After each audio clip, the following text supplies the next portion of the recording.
Welcome back again, everybody, to another The Dead Linger recording. Brought the puppy in from outside. So this is same day of recording. I'm only recording several episodes this particular week. I've been trying to do one a day, but this week of work is kind of busy, so I decided just to record out a few episodes. And then I left this running. I haven't exited the game world yet, so like I said before, usually I have to exit the game world and then come back in to help cut down stuttering and frame rate issues. But actually, build 13 is a lot more stable, so I haven't had to quit in between recording sessions to try and keep, frame rate and things like that up. Okay, so I'm heading west this time. We're going to check that up in the mountains there, the forest.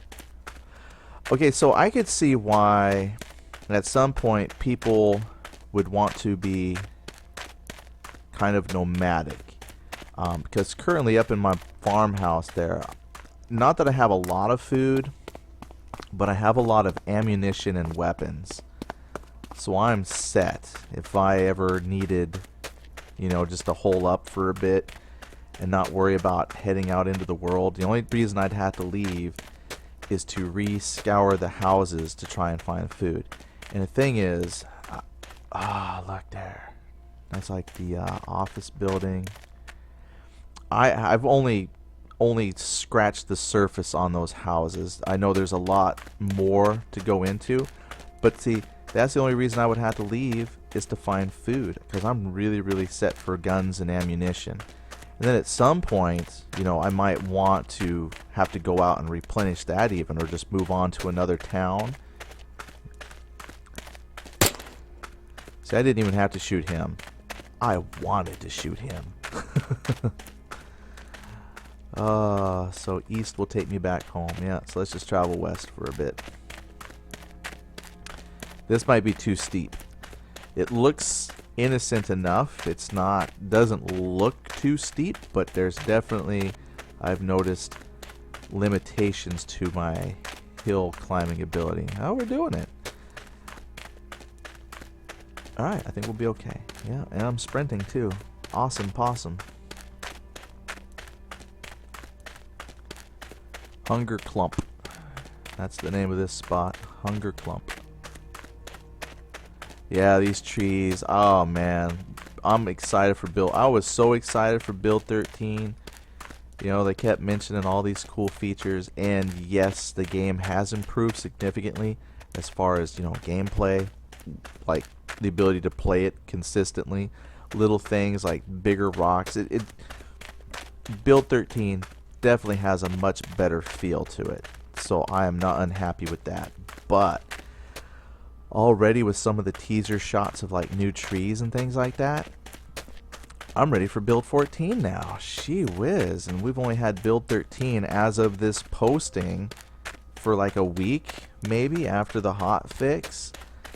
So it's like I had to admit I'm a lot more hooked to this game than I ever thought I would be. Quite honestly, I never thought that I would be into this game as much as I am.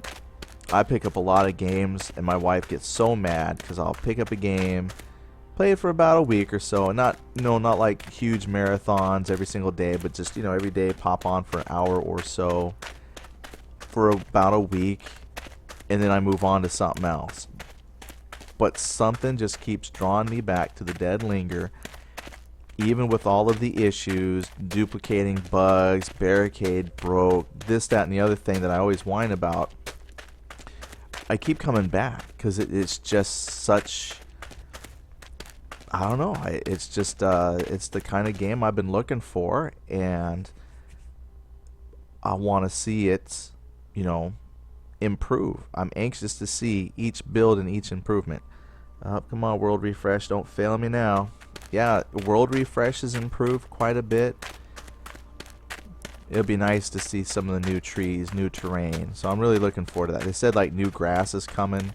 the first implementation of this new sky system is in, I really don't see anything this way. So that's a little disappointing. Look at that. The sun is already going down fast. You can see the shadows. This is stuff you could see before. They've always had pretty good lighting, but they do have a new sky system they've put in. And I had to admit, it's real subtle. I like the subtle clouds. My son was mentioning before that they used to have big chunky clouds. I've never really examined or looked for the clouds, but it is a nice sky system, so it would be nice to see it coupled with trees. So I'm hoping the issues that folks had with the black sky, there was a reason why they implemented in this new sky system a little bit early. They were saving this for build 14, so I hope that fixed issues that folks were having. So really for me, the only two things that I really want to see fixed are the duplicating items and barricading. That's it. And then they can take their time with implementing all the other stuff. So I'm excited to see build 14, but those are still the two things I look forward to the most. So yeah, I'm going to come back through the woods because there was nothing out that way, and I don't want to keep going. So we'll head on back a little bit, and then we'll strike out in a different direction from the farm.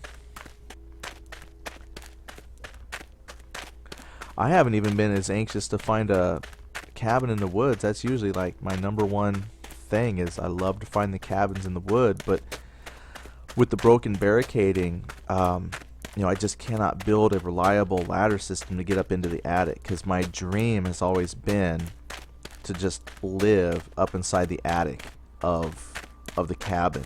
I don't know why, because I guess that'd be the next thing they would need to fix too, is the lighting sources from like your... Okay, yeah, so we hit those houses. Oh, I'm getting very hungry. Let's eat it. The lighting sources from inside a building, because it leaks out into the world. How many prisons are there? I swear there was more than one prison. Can't really tell. Let's swap. Okay, I know for sure I've done that prison. Gone east. I guess there is only one prison. I honestly thought I had like 2 prisons. Huh. But anyway, let's go out towards this other wood. But yeah, anyway, I lost my train of thought. I tend to do that. So we're going to strike out in this other direction and check out some houses and grab food. I mean, I'm still going to continue to grab up ammunition. Might as well. But I definitely want to grab some food this time. Stock up on the food pile. But, yeah, speaking about the nomadic issue, you know, once you have your home situated, you know, the only reason why I should really need to leave would be to go get food. But once I have farming implemented, then, you know, here I am out on this farm area. I could just continue to try and grow these crops as well. And then I wouldn't really have to leave. I could totally be self-sustaining in my little biome here. I'm going to hit the farm and then pick a compass direction, just to be easier to navigate back. So I'm going to run through the cornfield here. But I could see how that style of gameplay could be boring after a while, because if you have nothing to worry about, you know, there's the odd zombie on occasion that comes through. You know, usually I think the most I've seen coming back into my build is like maybe been 4 zombies. You know, that's nothing. Just a few zombies and then area's secure. And then you move on. I hope this is my farm. So I could see how people might want to strike out into the world. Just... Oh, I can't tell. Let's flip a light on. Hello, world refresh. But, you know, if you just stay here, you know, you're safe, you're secure, you've got your food. I mean, I could see how that would get boring for folks after a while. Yeah, I think those are the bells of hay that I knocked out. Yep, this is my farmhouse. Okay, perfect. So we're going to head south this time. Oh, yeah, the bike. I totally forgot I had a bike.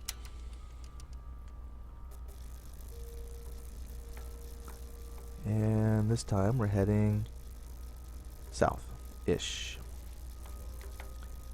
Alright.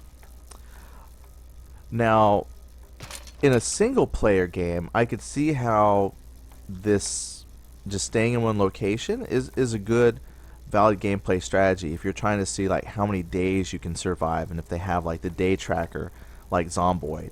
You know you've been alive for 55 days, 56 days, and then that's the game, is to see how many days you stay alive. That's a game within a game. That's pretty cool. Multiplayer, that could be exciting as well, but again, I think barricading is what's going to make the difference to how exciting your gameplay is going to be, whether it's single player or multiplayer, because multiplayer would be fun because you could build a community. Each person could like, if you moved into a town, for instance, and each person claimed a house, then each person could spend time fortifying that house the way they want. And then there you go. You've got your community of homes that you can stand against the roaming hordes of zombies. You got some people that farm, provide food. Some people that go out and explore and scavenge. Then I think that would be very fun as well. Now, someone made a comment. They said something about how they see this game will not be a whole lot of people inside a multiplayer. And I think, that's an important thing to discuss. I don't think I'm going to get anything going south either. Is exactly how many people is this game going to support? I've never seen this game supporting large persistent servers. I think as the game gets closer to release, you might see the same kinds of companies that support hosting for like the DayZ mods or Battlefield 4 type of servers, those kinds of things where you pay a company X amount of money to run a server that can contain, say 32 people, and you pay, $40 a month to run this server. Then you can have that kind of persistent community. But again, it's going to be small niches, however you say that. But it's going to be small groups.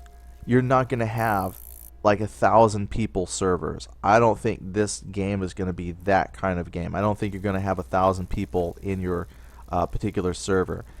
Which this game, because the world is so big, that would actually be pretty amazing, really, to have like 1,000 people worlds, or 1,000 people per server, and that's starting to jump up to an MMO size game, and I don't think that was the goal here for their game. I think this is going to be more along the lines of like a DayZ standalone type of thing, where it's like maybe 32 people is what you might expect to see realistically on a particular server with the persistence. So both gameplay styles, I think, will be very valid once you have those persistent servers and barricading, because I think it would be cool to build your own town. I think that would be outstanding. And then once they have in the future like the farming and whatnot. Okay, I'm going to drop off the bike here, because when I head north, I'm hoping that I'll find my bike going back. So now we're going to make food runs. I mean, if I can find a fireman axe. I have not seen a fireman axe in build 13 yet. So I'm not going to say that they don't exist. It's just that used to be a really good item. I just don't see it anymore. Alright, so we're here for food. I've got plenty of matches. Chocolate bar. And usually I don't find food in these back rooms, but we're going to search. Ammo. Oh. Sorry to interrupt you. What do we got in the living room?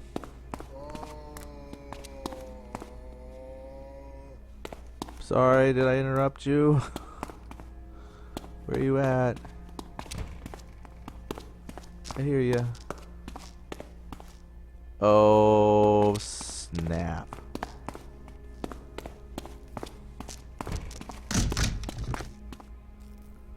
Ooh. I've never carried a guitar before. Okay.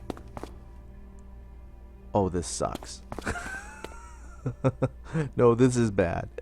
My flashlight really did go out because I used it up pedaling here, and now it's dark. It's dark for me too. Like, I am stuck in the world of darkness right now. Not the role-playing game, but like for real. I got a little bit of light coming in through the windows here, so I gotta let that battery charge up. Luckily, it charges pretty quick. Part of me is not excited for them to bring in the battery system. On an older, much older Road to the Apocalypse, we talked about lighting sources and batteries and stuff like that, and how at some point to power your flashlights, you're gonna have to carry batteries with you. I might as well reload since I'm here. And that's a scary thought, because when it gets dark, yeah, it gets dark, so I'm not looking forward to that. Okay, we should have some flashlight now. Alright, let's get out of here. So I'm glad I got my recharging flashlight. Okay, let's come out.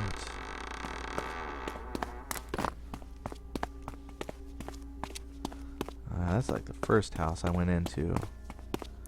Let's go up here. Well, I'm glad I got a lot of houses. I just gotta find food now.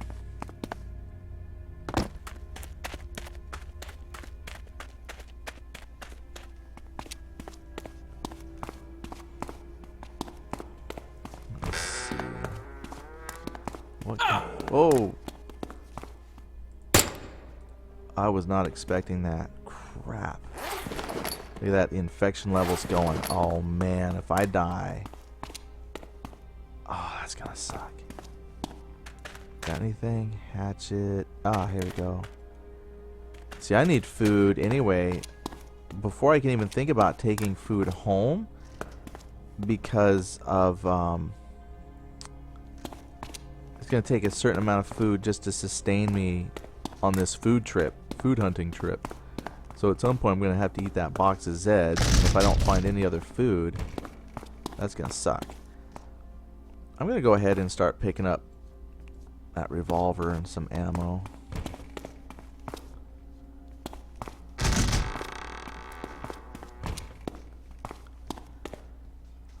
Gauge. I already have a hammer.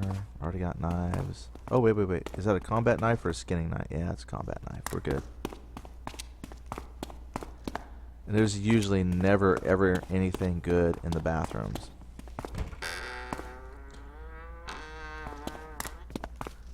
Alright, I'm going to turn the flashlight off so it can recharge a little bit. Let's go up. Okay, I'm breaking in.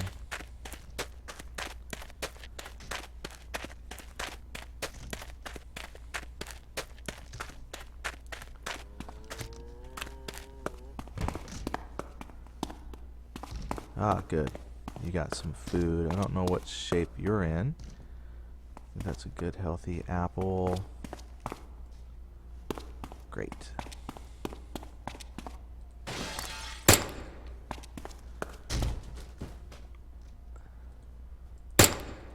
Nice. Yeah, I'm very happy with this little pistol. Carries a lot of ammo. One shot to kill zombie. Oh, thank you, World Refresh. I just haven't really felt a need to bring the rifle, other than, like I said, if I want to shoot the buck for hunting purposes. But as far as just survival of running through the houses, this pistol works great. And in actuality, up close, I think this works a lot better. It just feels a lot easier to aim with for these up close targets. Fireman helmet. I've never really felt the need. Oh, matches in the bathroom. I take it back. That's probably the most useful thing, is matches in the bathroom.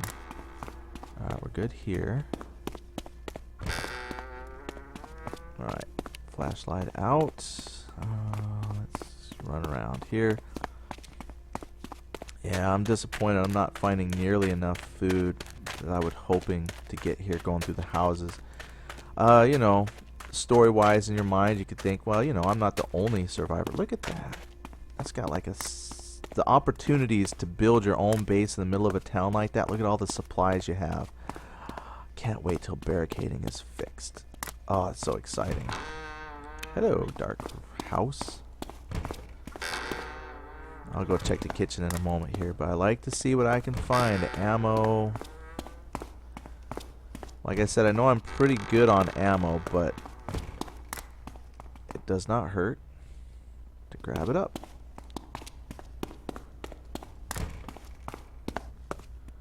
Rocks.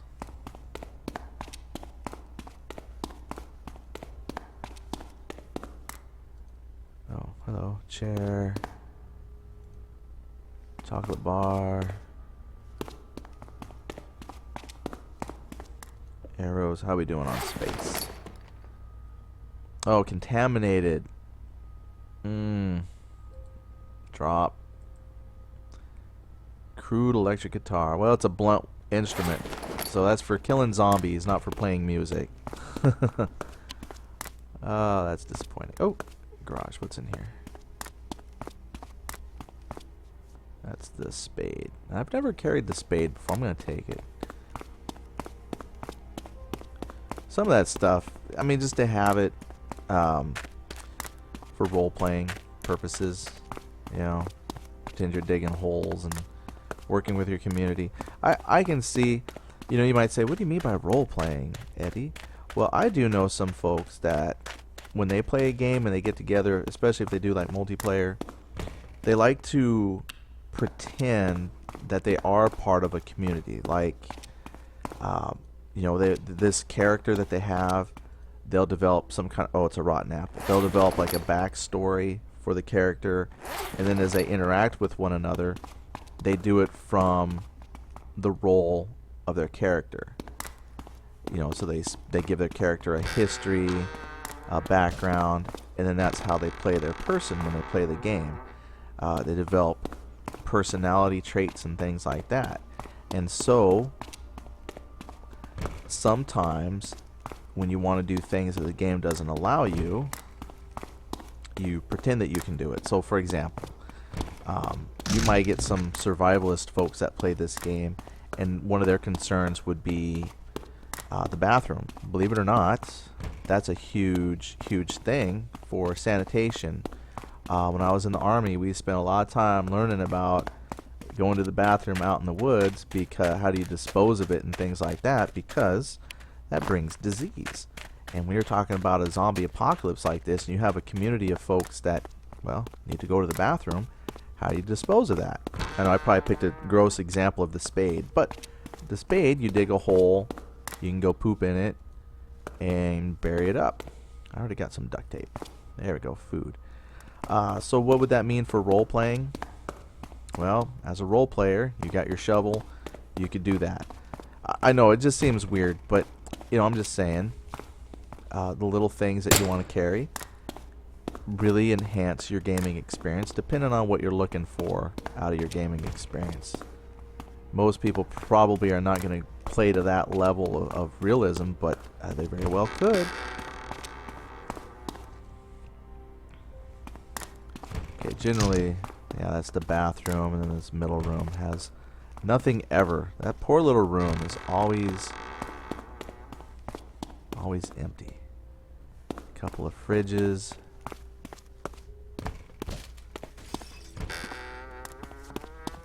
Oh. Plop. Alright, where's the gate? How are we doing on space? I have not found as much food as I would like.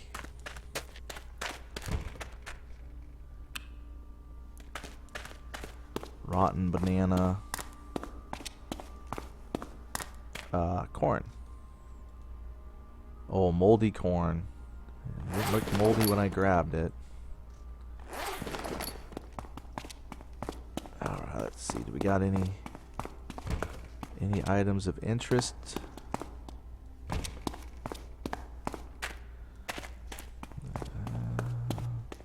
This makes me think there's a lot of police officers in this game if you're always finding riot gear.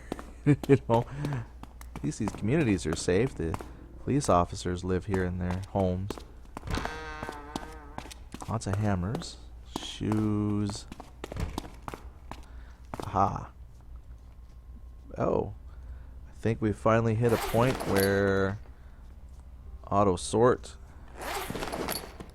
And we're full.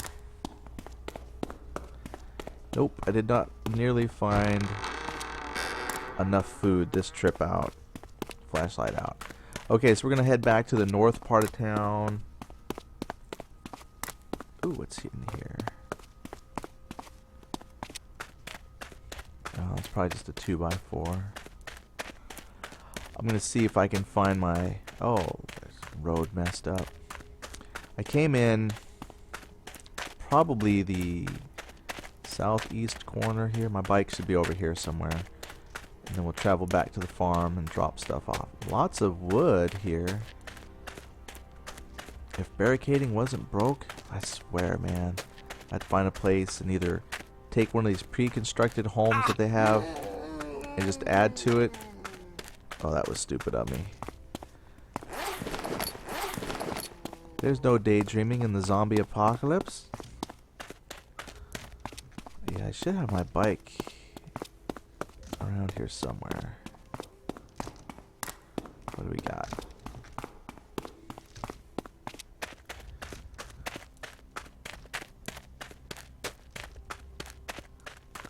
Well, I thought this is where I dropped off my bike at. Thought it was around here. Oh, maybe those houses over there. There's another bike.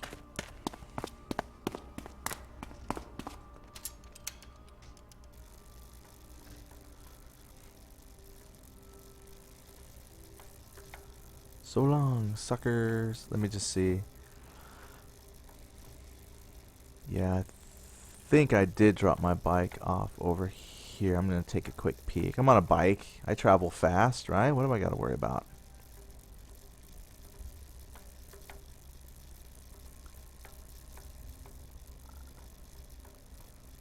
But I do know, though, if I need to come back out on food hunt, there's still quite a few houses. Yeah, see, this is where I came in.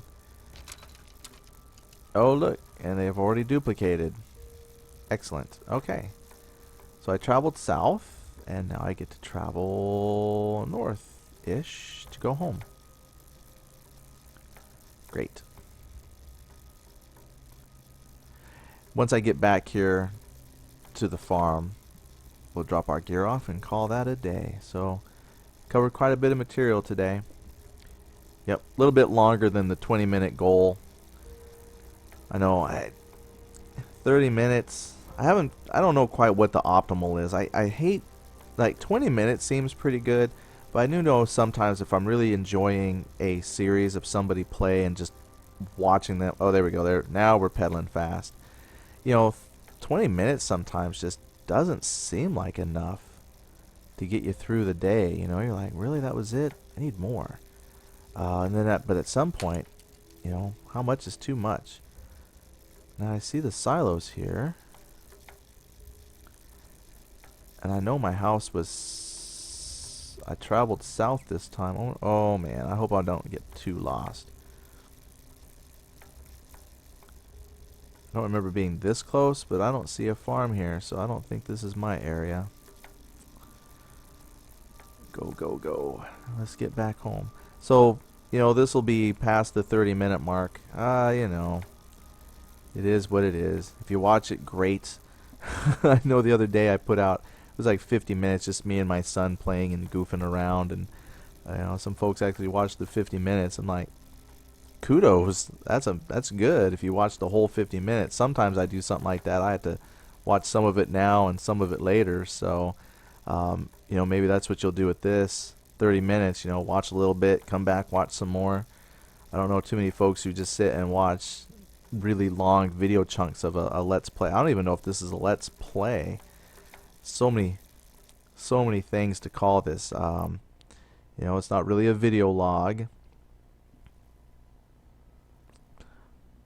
I mean, I've seen Let's Plays, you know, but they're like edited down. I really don't edit anything, so I guess this is what it is.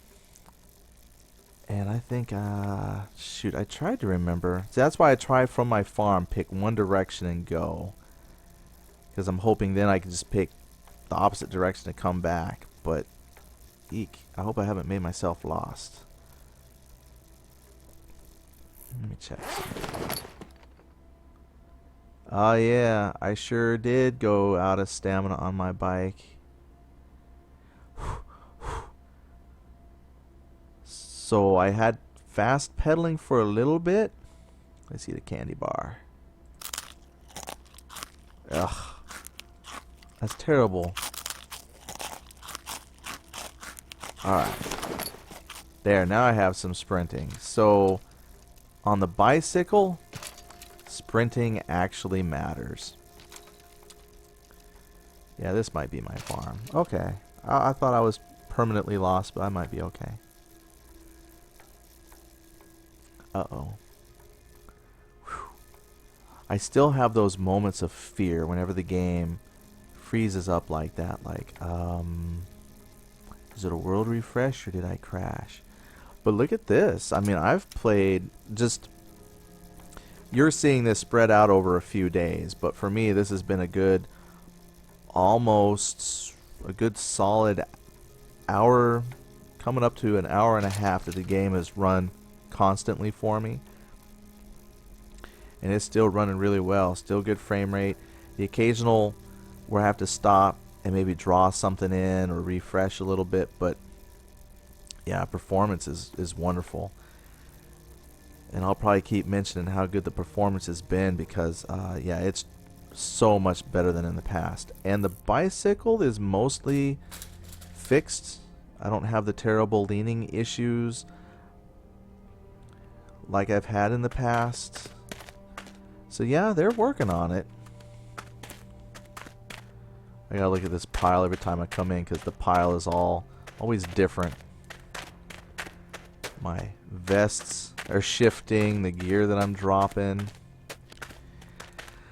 But yeah, when talking about persistent servers, that's something else that'll have to be fixed too, because see, like, this could almost be considered a local server because this is running right off of my machine, and it does a really poor job of tracking items, item placement and stuff like that. So if we're gonna have these servers, those are some things that definitely need to be fixed. Oh look, I've had food that has fallen through the world.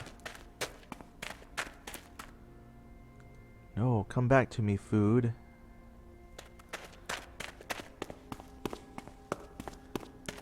No wonder my poor person goes hungry. Food is falling through the world. Well, through the floor. Alright, so I have actually found a little bit of food.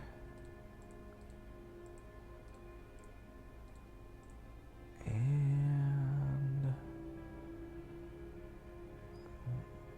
apple will drop, banana will drop too. Okay. Let's reload up my pistol magazine. And now to the pile. Drop. Drop. Oh, crude mastodon. That's okay. We'll drop it. I'm going to keep some of... Can I rearrange items? Oh, it's not letting me pick it up. There we go. Drop. We'll drop that. Drop. Drop.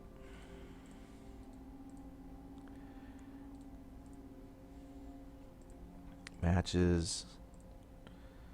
Combat knife. Axe will be okay. Drop the 357. Alright, let's see how messed up this looks. Yeah, that's awesome. See, the only problem is with the quote-unquote wanting to organize, the way things in the world just kind of shift around. It's hard to say if stuff would stay neatly stacked or whatever. So we'll just leave our big pile, and if I need anything, I'll just sort through it. Okay, food. We actually have a little bit of a stockpile of food. So really, in a game, if I wasn't broadcasting this game and this was just me, if barricading was working, I could actually spend some in-game time focusing on building up a nice stronghold because I've got plenty of food now. I could eat without starving. But here's the thing, though. Before I leave out, here's the problem. Currently, when I leave the game, all the food and my infection will disappear. So some of these meters don't actually carry over from session to session. Alright, I heard a zombie. So, in a way, a person never technically ever needs to eat food because as soon as you leave the game and come back, your food meter's reset. Obviously, that's going to change for the future. So in my mind, I try to play the game as if all the features are working. So I want to make sure I've got food. But that's one reason I've never really worried about food before, is because I had to quit the game in between recording every 20 minutes or so. And so when I came back, I always had a full food bar. But as we've seen, just running about in the world and not exiting the game in between recording sessions, I've actually had to eat a few times. So food is important when you actually get to play long sessions. And I think people might not have experienced a big need for food either before, because if your game crashes, if your game crashed and you couldn't reload the world, you had to start over anyway, or the game would crash from some random occurring problem that the game ran into, and then you come back in and your food has been reset. There's a lot of things before that made it to where food really wasn't that big a deal. But as this ability has been improved, as we've seen, I actually have played through a couple day-night cycles now. I've had to eat, so finding food and carrying the food has been important. I honestly, as much as I find grabbing up ammunition to be important, there might be a time I go out and just ignore all weapons and ammunition and focus on grabbing food and bringing it back. In a multiplayer game, if people were playing bandits, can you imagine what a treasure trove that you would find if you came and got my stash of stuff? Like, oh my goodness, you'd be like, it's Christmas. Look at all the stuff this guy has supplied up for me. But what I like about the game is the fact that, I don't have to drop it in containers that have X amount of squares. I mean, I'm actually dropping this in the world, and as, we get the barricading fixed, I could actually make my own kind of shelves and things like that, and store stuff away a little more organized than this. So I'm very excited for things to come, and I do so far really enjoy my idea of the barn as my stronghold, because as you can see, once I get the bottom barricaded, it does hold the zombies out pretty well, and I'm able to defend my complex from running around on the top. Plus, inside I have quite a bit of room for storing items. Once we get it set to where the bales of hay don't keep coming back up here, I mean, you can see it's really easy to just move around the top, and I have a complete 360-degree protection that I can shoot from at zombies that are coming in. And even if they come in here, then sometimes it's just a quick, find a different angle on them and pop them if they get inside the farm here. And then if I needed to escape, then it's just a quick hop down off the roof, and then you're running away. So I definitely love the idea of the farm here. So once we get barricading, I think it'll be very fun to actually make a base out of this. And then once we can build the bridge going up to the silos, because I still think it would be cool to make the inside of the silos homes as well. Put floors in with like internal ramps so you can go from one floor to the next floor of your silo, and also kind of fortify that out. And then once I can figure out how to drag furniture, let me just check that out real fast. I know this is like a mega episode. I don't mind. I like dragging you guys along for long shows. Let me see if we've had some furniture miraculously pop into this house. I think the last few times I've been here, there was nothing at all. Chair, but there's no couches or anything. Let me see if there's a bed mattress upstairs. I don't remember there being any mattresses in this one either. Yeah, nothing. Dang. Yeah. Because I was going to take it out to the farm. I mean, again, just in terms of actual gameplay, there's no need, no sleep mechanic or anything like that. There's no need for furniture, but again, just for that sense of storytelling that you might want to bring into the world, it would be kind of cool to be able to put furnishings into your little home, your abode that you're creating. You can't actually sit on the chairs, but you know, hey, at some point, you know what, my survivor's gonna get tired of just standing all the time. And I thought I had brought chairs out here once before. Or a chair. Oh, I think I did that in the before the build 13A. I think in just plain old build 13, I had put a chair.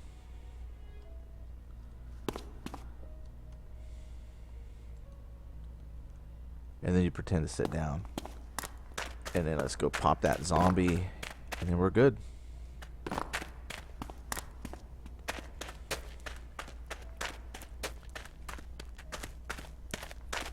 Oh boy, lots of zombies. Okay, I take it back. Usually I'm really super good with the pistol here.